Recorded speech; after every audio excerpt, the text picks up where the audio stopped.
BCB কালচারটা এমন তৈরি হয়ে গিয়েছিল যে যারা ক্রিকেট বোর্ডে ছিল, হয়তো ক্রিকেট প্লেয়ার ছিল, অনেক বড় বড় নাম আছে, কিন্তু তারা হয় পাওয়ারলেস ছিল বা তারা কখনো প্রোটেস্ট করতে পারেনি যে ক্রিকেটের জন্য আমরা এটা করছি না। লং টার্মে শুধু বাংলাদেশ টিম নিয়ে বিজি ছিল, সেটা যে কোনো বোর্ড হোক, মানে একদম মানে বরাবরই। হয়তো এই বোর্ডটা লম্বা থাকাতে তাদের অনেক বদনাম হয়েছে, অন্য বোর্ডও। আমরা কখনো চিন্তা করি নেই যে 5 বছর পর 10 বছর পর আমাদের ক্রিকেটকে আমরা কোথায় দেখতে চাই, বা আমাদের স্ট্রাকচারকে আমরা কোথায় দেখতে চাই, বা আমাদের পলিসিগুলো কতগুলো, আমরা যে 20টা পলিসি করব, 15টা আমরা 5 বছর আমরা ইমপ্লিমেন্ট করব, ওটা কিন্তু আমরা করতে পারি নাই।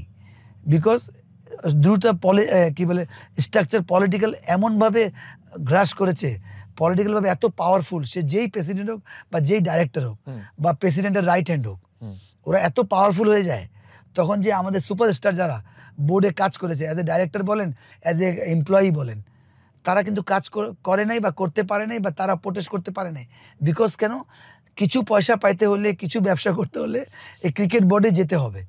আজকে যদি এটা সেন্ট্রালি থাকতাম, বরিশালে যদি আমি থাকতাম, আন্ডার 19-এর আমি 2 লাখ বা 3 লাখ পাচ্ছি, আন্ডার 19 ওদের আমি হেড কোচ, বা ওদের মেন টিমের আমি একটা ব্যাটিং কোচ, তাহলে আমি এই ক্রিকেট বোর্ডকে নিয়ে মাথা খাতাম। আমাদের বাইরে ছড়ায় ছিটায় সবাই ইনকাম করতে পারে, আমাদের 2 টাকা পাইতে হলেও আমরা বোর্ডের কাছে ধর্ণা দিতে হয়েছে, ডিউ টু তারা পলিসি এমন করেছে, ঠকিয়েছে। একটা টপ কোচদের কোনো বানাইতে পারে নাই, কিন্তু তারা বাধ্য হয়ে যেতে। কেন? 45,000, 35,000, 60,000 বেতন ছিল। এখন প্রেসারে বলেন, এত মিডিয়া হওয়াতে তারা বিদেশি কোচকে আপনি দিচ্ছেন 30-40 লাখ করে।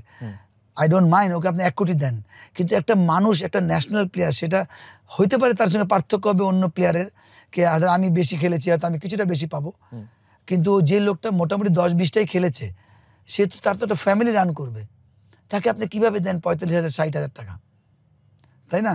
তো ওইটা এখন হয়তো 1 লাখ, 1.25 লাখ পাচ্ছে, এটাও গুড এনাফ না। একটা যদি সুপারস্টার যখন রাস্তায় যাবে, তো ও তো ন্যাচারালি যখন সে নর্মাল একটা হন্ডা নিয়ে যাবে, হ্যাঁ, যখন সে এস্টাবলিশ হয়ে যাবে তখন এই হন্ডাটা কাউন্ট হবে না। যখন একটা সুপারস্টার কোচ, সে অন্য একজন ধরেন কম্পিউটার অ্যানালাইস্ট বা অন্য যাই হোক, ফিজিও ট্রেনার, তাদের চেয়ে সে মানে ধরেন 1 লাখ টাকা কম পায়। তাই দুঃখজনক না এটা? আমি বলছি না তারা they are not qualified, they are qualified, তারা জায়গার মধ্যে, তারা তো সিস্টেমের মধ্যে আসছে বিদায় তারা পাচ্ছে। কিন্তু আমাদের এটা স্পেশাল জায়গা। কোচিং বলেন, প্লেয়ার বলেন, স্পোর্টস বলেন, বা সাংস্কৃতিক গায়ক বলেন, এটা তো আল্লাহর দান। এটা তো তাহলে তো 20 কোটি মানুষের মধ্যে গভর্নমেন্ট চিন্তা করতো যে আমরা 10 বছর পর 500 প্লেয়ার বানাবো, মেশিনে ঢুকাও, প্লেয়ার হয়ে বের হবে, স্কুলে ঢুকাও, মাস্টার্স করে বের হবে।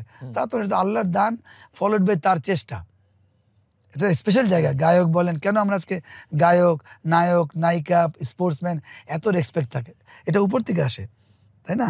আজকে বাংলাদেশ যখন টপ খেলে আমরা সবাই হাসে, খারাপ খেললে প্লেয়ারদেরকে শুনতে হয় আর কিছু লোককে শুনতে হয়।